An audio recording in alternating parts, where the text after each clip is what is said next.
Israeli forces kill Palestinian attacker, third victim dies. A third Israeli has died following the attack by a Palestinian man who opened fire into a crowded bar in central Tel Aviv. Jerusalem.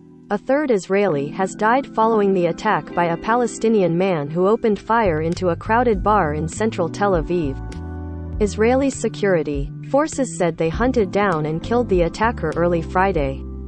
The shooting on Thursday evening in a downtown area packed with people in bars and restaurants caused scenes of mass panic in the heart of the bustling city.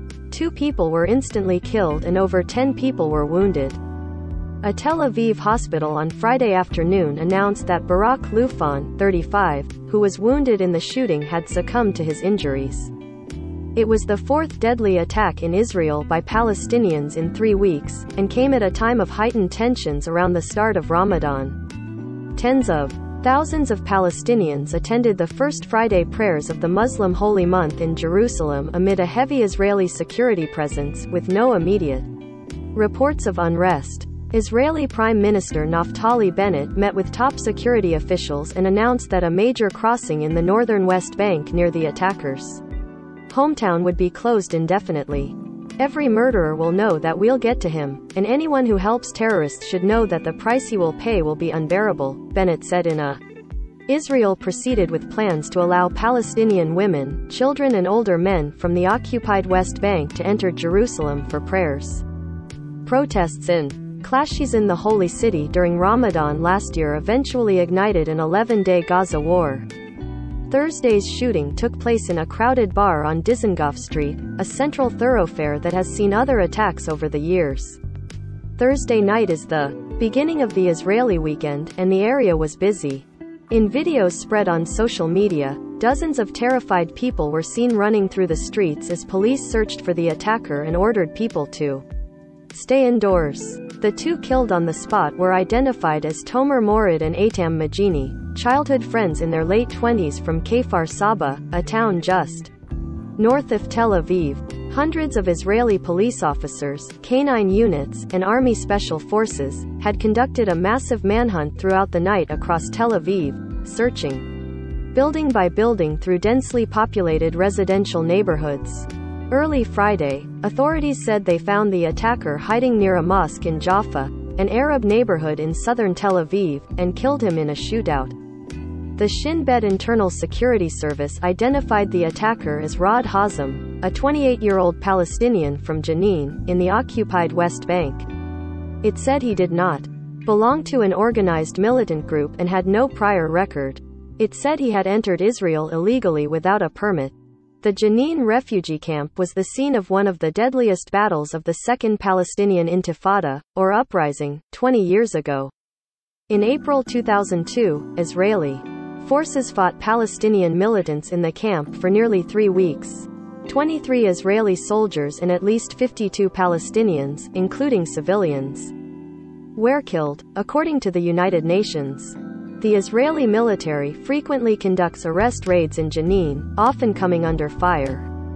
The Palestinian Authority, which administers parts of the occupied West Bank and coordinates with Israel on security matters, appears to have little control over the area. After Thursday's attack, 13 Israelis have been killed in recent weeks, making this one of the worst waves of violence in years. The militant Hamas group that rules the Gaza Strip praised the attack but did not claim responsibility.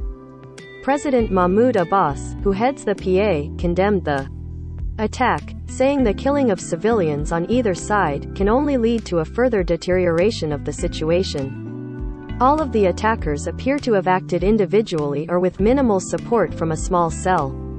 3 of them are believed to have identified with the extremist group Islamic State, but militant groups do not appear to have trained them or organized the attacks.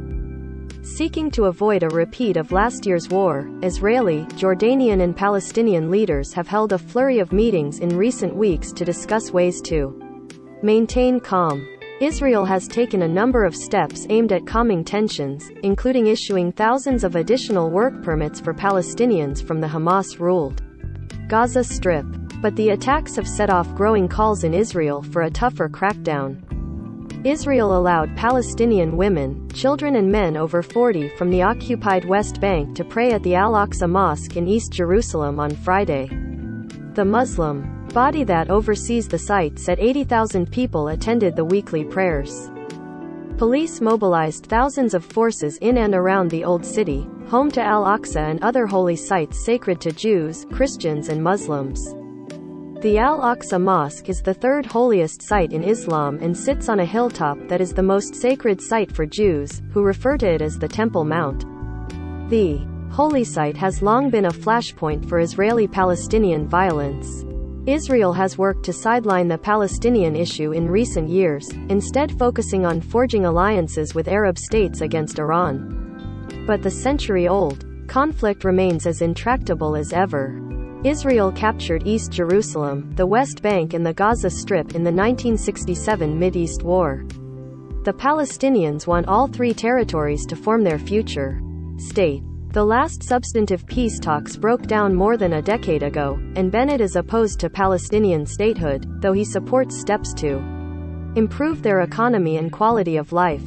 Israel annexed East Jerusalem in a move not recognized internationally and considers the entire city to be its capital.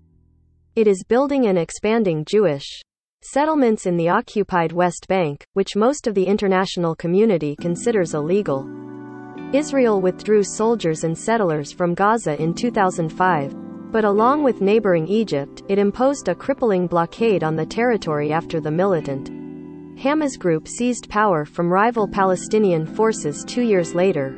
Israel and Hamas have fought 4 wars since then. Israel says the conflict stems from the Palestinians' refusal to accept its right to exist as a Jewish state and blames attacks in part on incitement on social media. Palestinians say such attacks are the inevitable result of a nearly 55-year military occupation that shows no sign of ending.